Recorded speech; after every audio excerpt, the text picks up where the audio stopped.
I said, I want to tell you something. I became a Muslim. And her face looked at me. I mean, from hi to what? Why would you do? And she started yelling, I'm not gonna. And she started just making a list of things she was never gonna do. I'm like, calm down. Just be happy for me. I don't care what you do.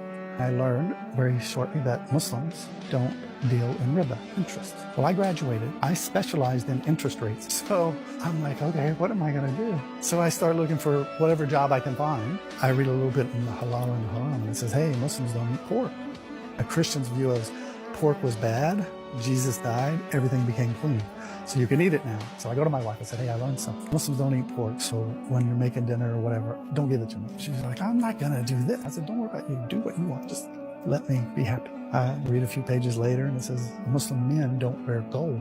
I went to her and said, hey, can we change this band to silver?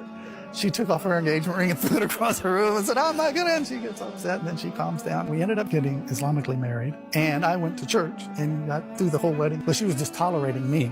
She really liked me, but she thought what I was doing was weird. After several months, she sees some changes in me, and she goes, I want to meet other Muslims. I'm like, oh, I'm not good enough for you, right? We go to the first halaqah, and this is the first time she's seen Muslim women and children and men, and she enjoyed it. The next time we're going, she goes, would it be okay if I pray with you guys this time? And I'm thinking, you want to be no, I don't want to be a Muslim. But every time you guys all stop and get up and pray, I'm sitting watching. Something inside of me wants me to join. Like, I'd like to be part of that. So I'm like, yeah, you can just join a few more halaqahs. And I come home one day and she goes, I think I'm ready. Well, ready for what? To be a Muslim. But I'm not going to. She gives me this list of things she's not going to do. She becomes a Muslim. Make a long story short, everything she said she would never do, she now does.